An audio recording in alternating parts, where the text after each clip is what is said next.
زندہ باد ہو گئی۔ یزیدیت کا جنازہ نکل گیا۔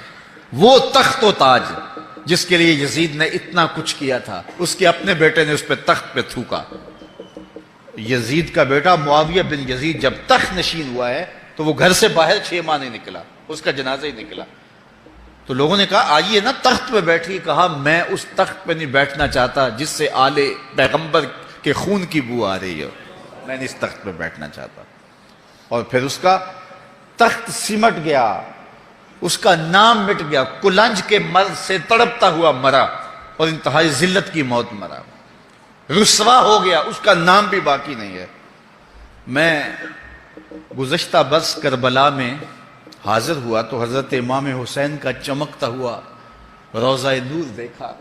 وہ لمحے بڑے دردناک تھے جب ہم کربلا میں پہنچے اور رات کا موقع تھا تو ہمارے ڈرائیور نے کہا کہ یہ نہر فرات ہے، وہ نہر فرات جو چمکتی رہی اور جس کی لہریں اچھلتی رہیں، اور کربلا کا یہ مقدس قافلہ پیاسا رہا۔ تو عجیب قلب کے اندر کیفیات کا ایک جہان تھا۔ یہ تو امام حسین کا روضہ ہے نا، لیکن یزید کا نشان نہیں ملا۔ میں نے تاریخ کی کتب میں ڈھونڈا کہ یزید کی قبر کہاں ہے، تو مجھے تاریخ نے بتایا مزبلہ دمشق، دمشق کے اندر کوئی جگہ ہے جہاں لوگ کوڑا پھینکتے ہیں، تو اس کوڑے کے نیچے کہیں یزید کی قبر ہے۔ نشان بھی نہیں ہے کہاں ہے، لیکن اتنا پتا ہے اس روڑی کے نیچے یزید کی قبر ہے۔ یزید کی قبر مزبلہ دمشق میں، اور امام حسین کا قبضہ آج بھی کربلا پہ۔ تو یزید کا نام مٹ گیا، اس کا تشخص مٹ گیا، امام حسین کا نام بھی باقی، آپ کا ذکر کی باقی، اور آپ کے تذکروں کی خوشبو بھی باقی۔ تو یہ شخصی لڑائی نہیں تھی۔ میں نے اس دن عرض کیا تھا کہ طلحہ بن عدی بن حاتم نے 30,000 لوگ پشت پہ کھڑے ہونے کی بات کی تھی، لیکن امام نے اس پیشکش کو ٹھکرا دیا تھا، اس لیے کہ آپ حق اور باطل کی راہیں اجالنا چاہتے تھے، اور وہ انہوں نے اجال نہیں۔ حضرت امام حسین کی شہادت کے بعد بھی یہ جنگیں جاری رہیں۔ مالک اشتر کی قیادت میں مختار سقفی کی فوجیں ابن زیاد کی فوجوں کے مقابلے میں فرات کے کنارے لڑ رہی تھی۔ اللہ تعالیٰ نے فتح دے دی، ابن زیاد نے گھوڑے کو ایڑ لگائی اور میدان چھوڑ کے بھاگ گیا، باقی جو بھی قابو آتا اس کو پکڑ کے قتل کر دیا جاتا۔ خیر یہ لوگوں کی پہنچ سے بہت دور نکل گیا، لیکن اس کا جی گھبرا رہا تھا، پیاس کی شدت تھی، گھوڑا بھی ہانپ رہا تھا۔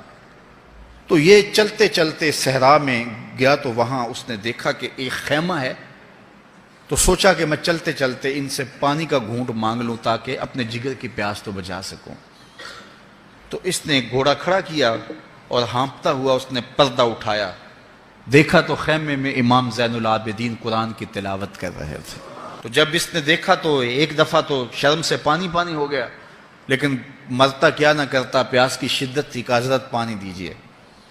امام زین العابدین نے دیکھا اور پھر گھڑے سے کٹورا بھرا اور اس کے ہاتھ میں تھمایا، سمجھا کہ حضرت نے مجھے پہچانا نہیں، پانی پی لیا، شدت کی پیاس تھی، پھر مانگا، آپ نے پھر دیا، تیسری مرتبہ پھر مانگا، آپ نے پھر دیا۔